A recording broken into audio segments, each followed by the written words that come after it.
Well, good morning, everybody. This is day 80. I'm in Virginia. This is the Jenkins shelter area. A lot of tents here last night. Shelter was full. We're all getting started late today. Rained all night. Actually, I got a very good night's sleep. No water in the tent.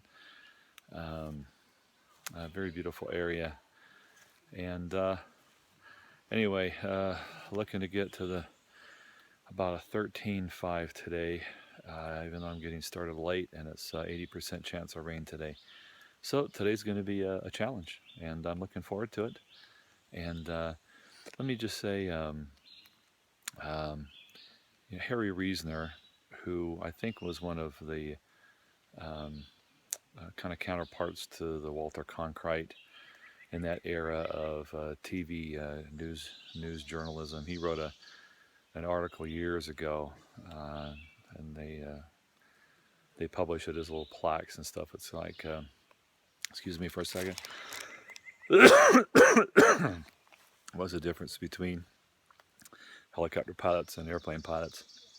And the bottom line is, helicopter pilots tend to be brooding introverts because we're expecting at any moment that something's going to go wrong with this helicopter. That's it's not flying; it's really beating the air into submission.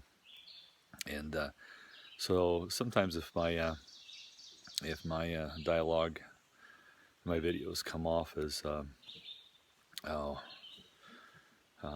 pessimistic, realize it's kind of in my nature to expect things to be going wrong and to have a hard time. So I am enjoying the trail very much, and I appreciate all the comments that people do make, and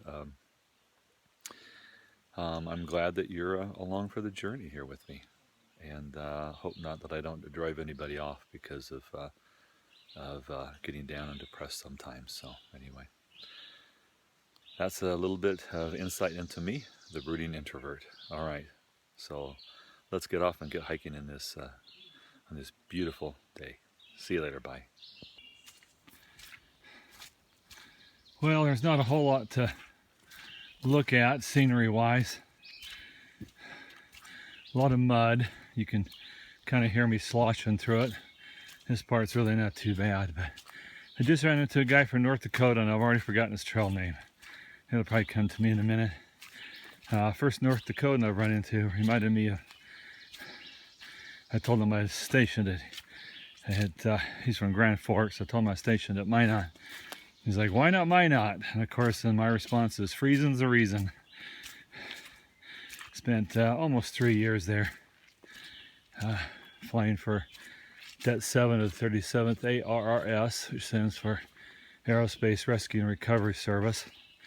Long since gone into the annals of history. But I'm sure they're still flying Hueys up there. They're flying twin engines now. I flew the single engines. That was my first Air Force flying assignment. Not super challenging, except for the weather. But I got a lot of flying time though. I think the whole time I was there, I averaged 40 hours a month, which was phenomenal. The guys that were in the rescue Huey units were getting way less than that. I still remember, brought back memories of flying in the cold. We would fly down to minus 60 below. We'd stop using ground marshalers at minus 30. I remember once I had a couple 06s in the aircraft, and they needed to go out to one of the missile sites because an missile erector had backed into a fence, and that was a big deal. So they show up at the aircraft. They have parkas on, but they have their blue polyester pants, their Corfam shoes, low tops, and I'm thinking, oh my gosh, it feels like 30 below outside. I thought to myself, I hope we don't have to do a precautionary landing. These guys are gonna lose some limbs or something, you know. But so we got out there, dropped them off, and we couldn't shut down because the battery would freeze up at that temperature, so we wouldn't be able to get it started. So I kind of let it run at idle and run and run and run, and they didn't come. I kept calling down I gotta go, I'm running out of gas. And now, being old and wise, earlier I would have just called down and said, I'm gonna go back to the base and get some gas, I'll be back. And just gone and done it, just left. But no, you know, hung on too long. And whenever you get your little flight computer out, and ours is a manual one, and start, okay, if I don't leave the heater on, then I get this much better burn rate. When you start doing that stuff, you know you're in trouble. And of course I know that now. I didn't know it then. I thought I was being wise and prudent. So anyway, bottom line is they finally came. We took off, we're flying back. They say, can you please turn the heater on? I'm like, I can't, I'll run out of gas. And I had the RPM dial back a little bit too to save some gas. And so coming back into the base, usually if you're into your reserve, you declare min fuel so you can get some expedited, you know, landing. Well, if you're way below that, you declare emergency fuel so that you know, you can kind of not have to worry about the pattern work and come right straight into land. And I did that. I declared emergency fuel and I shot my approach right to my parking spot. And as soon as I got down and landed, there's a 2-minute cool down you're supposed to do. But I was afraid I was going to cavitate the fuel pumps because my needle was bouncing on the 0. And so I omitted the 2-minute cool down, just rolled the throttle off. And, you know, colonels walked in, none the wiser. And I was sweating bullets even though it was minus 30 below. And pretty soon the maintenance chief, he came up to my desk upstairs. He goes, Lieutenant Walker, I can't remember the exact amount, but it's like, I just put 257.5 gallons of fuel in your helicopter. And I think to myself, wait a minute, it only holds 257 gallons. How did he get the extra half in there? And I went, well, by wing and a prayer, huh?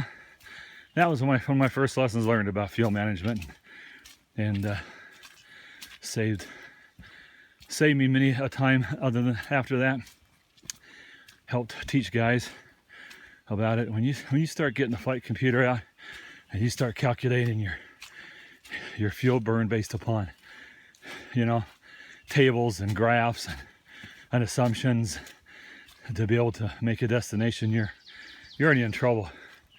You're already working behind the 8 ball, and you better start thinking about an alternate now. That saved me more than once. So all that memory from a guy from North Dakota. And I get to share a little bit of muddy trail with you in the process. This stuff is really hard when you're climbing up, by the way. It's really slippery. It's got this Virginia has a little bit of clay in it, and it gets slippery. So I don't know what kind of mileage I'm going to make today. If I go 13.5, I get to a shelter that's 0.3 off the trail with another 0.3 to go get water down a ravine. Nobody wants to go there, but the shelters here are so far apart. I'm going to have to do like 22 miles to get to the next one. And there's not much option in between, it looks like, for water. So got some decisions to deal with today, which are not uncommon for most of the trail. Those kind of things do kind of keep you busy. Kind of, I'll call it logistics management while you're hiking. All right, I'm been babbling on long enough now for y'all. We'll see you later. Bye. Listen to the sound of that. Is that cool? Obviously, we've had a lot of rain.